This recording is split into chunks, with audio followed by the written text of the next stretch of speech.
Yes, people, welcome back to ShootOut. Welcome back to Champers Edition, where we dive into the Champions League. I actually miss these, in Mate. terms of Europe's elite competition and previewing these games and trying to predict these ones, because even with these, you just never know where they're going to go. And right now, just like the Premier League, where we've done our reaction video, and you can go and have a look, so make sure you check that out.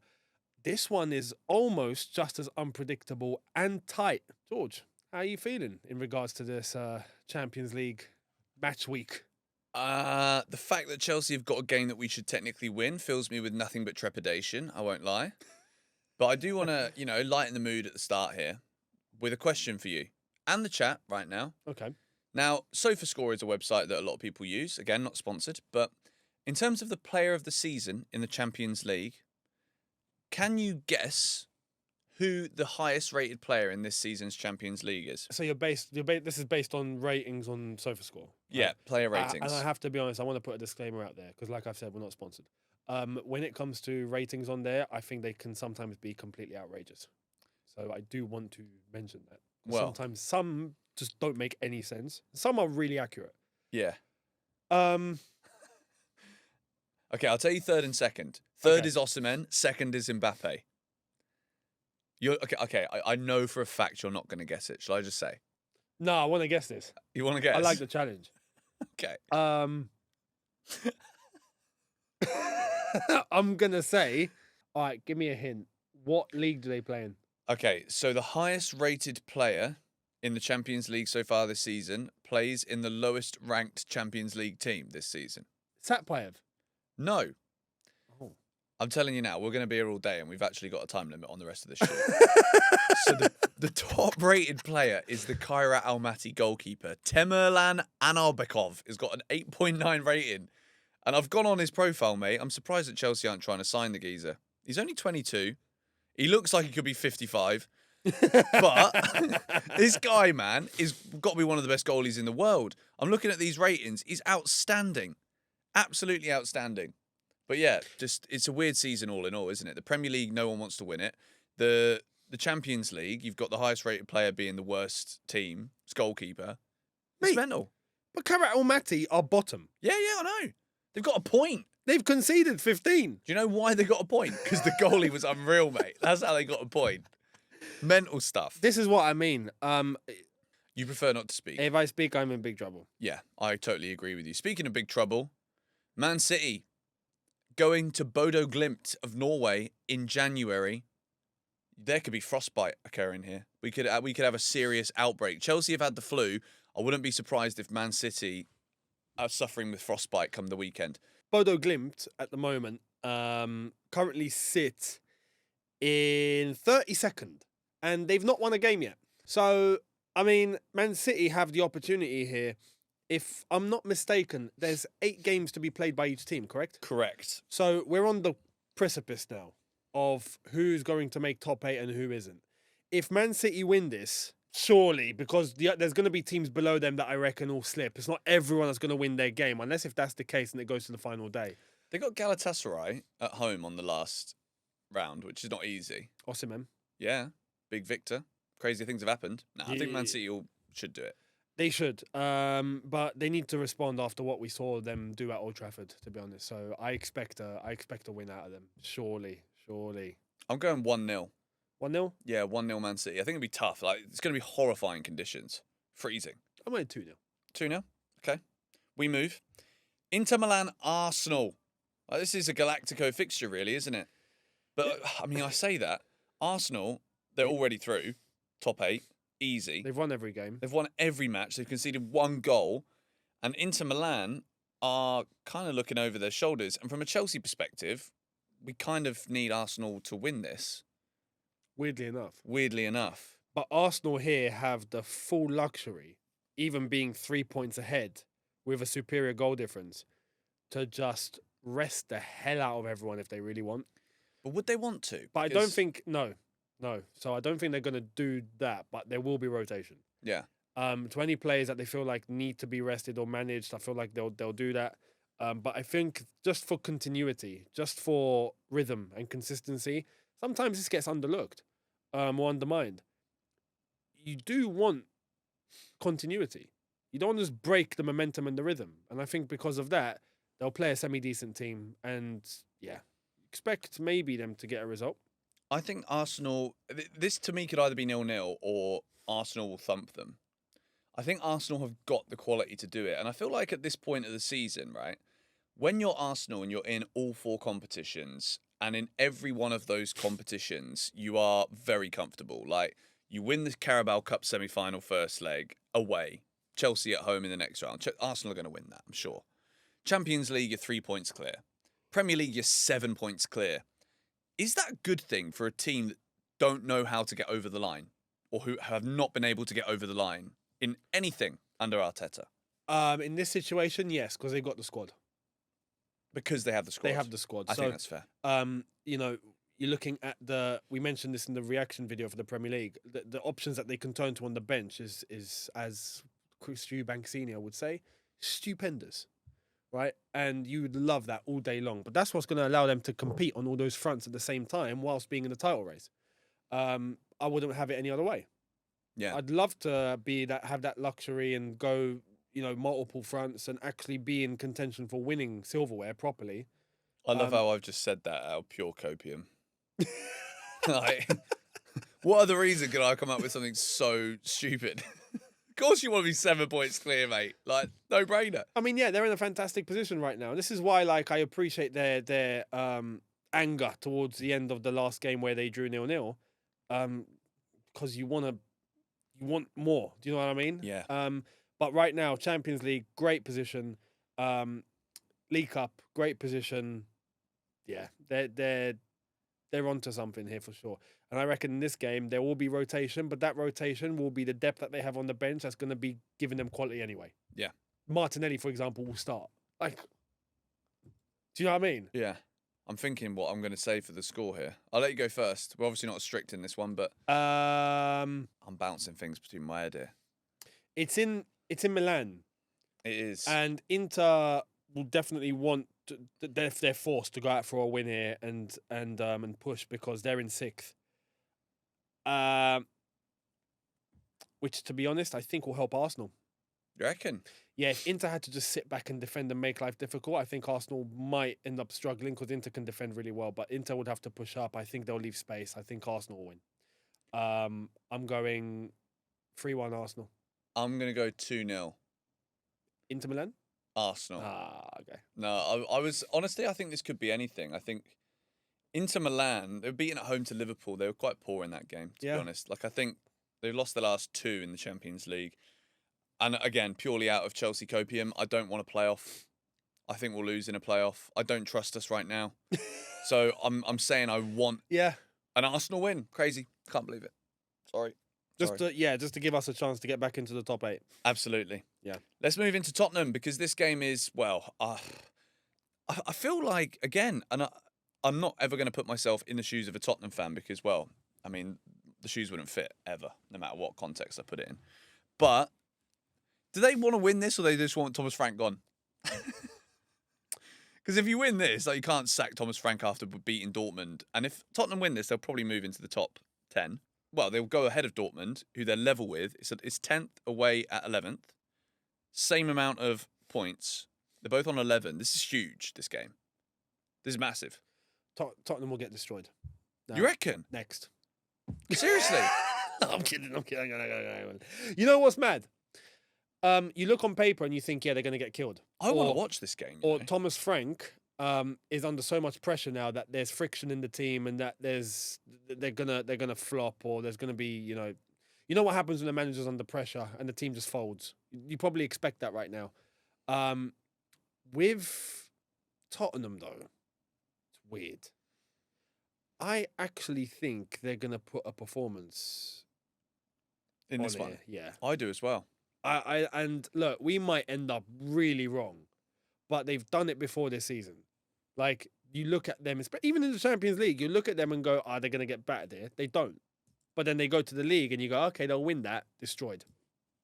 Dortmund have been in pretty good form, to be fair. They're scoring goals. They haven't lost since they were beaten by Leverkusen, I think, back in December. So they're in a good little run right now. They've got their AFCON players back as well. Yeah. Only lost once in the Bundesliga this season Yeah. in 18 games, which is not bad at all. Yeah, they're strong. I'm going to go 2-2. 2-2.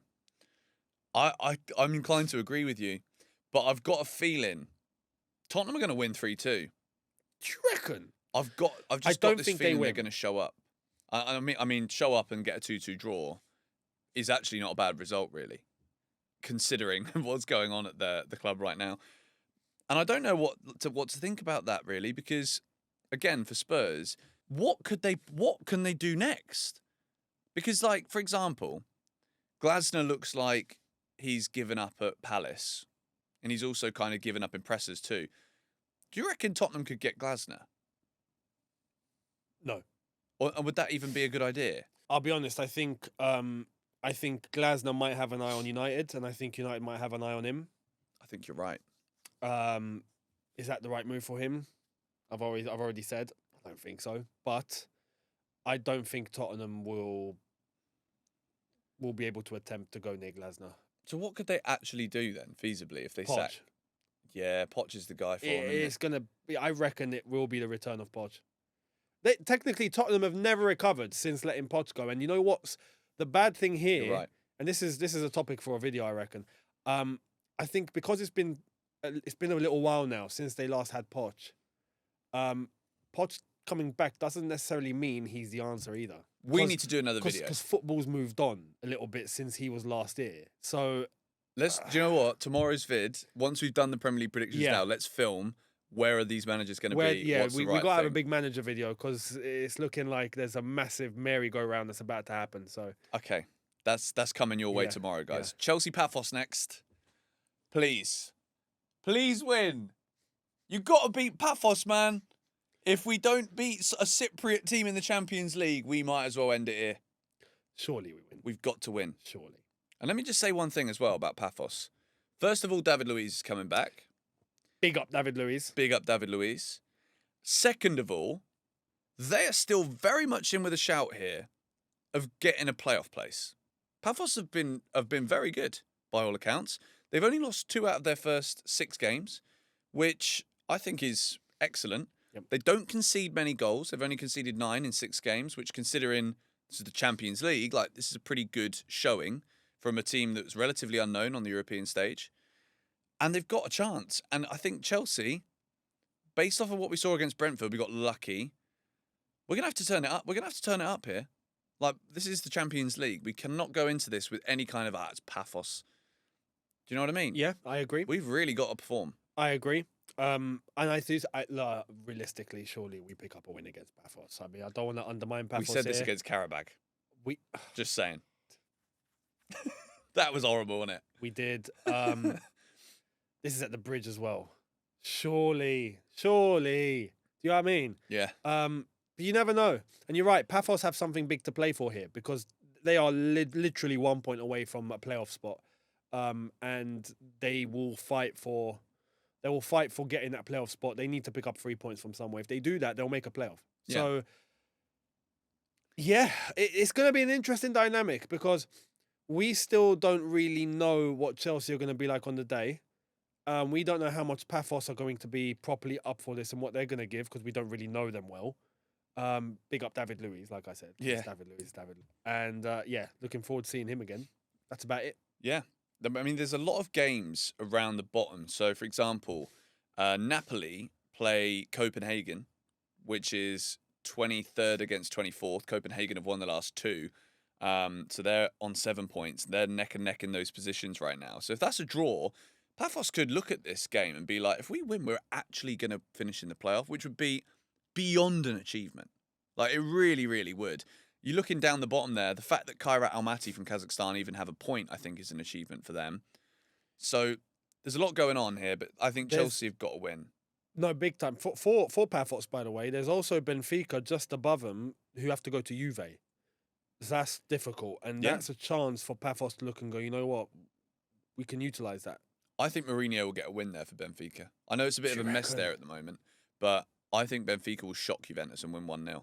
That'll be the most Jose result going. Oh, yeah. Especially at Juve, because he's hated over there. Do it. But with Pafos, look, with Chelsea, surely I reckon we pick up 3 points. We have to. And I agree with you. A playoff spot, I don't like a playoff. 2-0. I don't like it. We've got Napoli away on the last game too. So no. that's going to be... They're going to need a win, probably, to go through. So we can't go to Napoli needing a result. We can't. And Well, look, we need a result. even right now, even if we do win, right, we are 2 points away from the top 8. If we win both, we'll get it, though. Oh, exactly. But Yeah. going to Napoli and picking up 3 points, Easier said than done, mate. come on, it's difficult. Yeah. So, Antonio Conte too.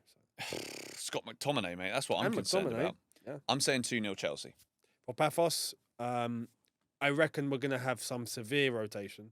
I reckon rotation that we're going to look at and go, what the hell is this? Who's got the flu? That's the big question. It's like Yeah. a bingo card at this point.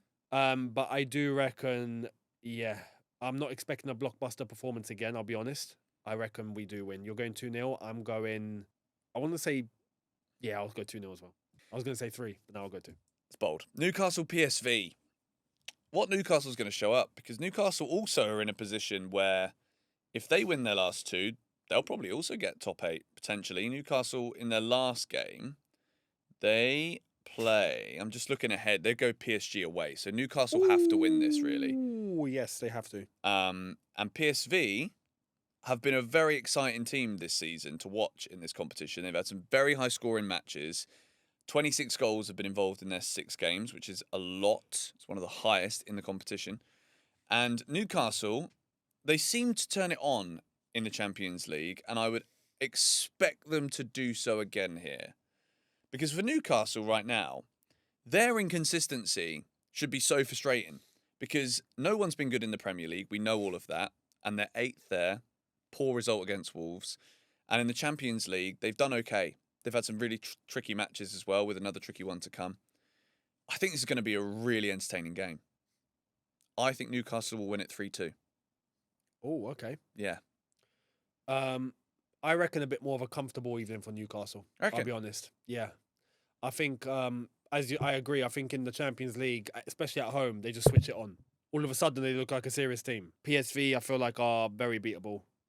And yes, PSV right now do need to try and lock in that playoff spot because they're not going to get anything more than that, I reckon. But Newcastle, I think, on the day at home will be physically maybe too much for PSV. I expect them to get something comfortable.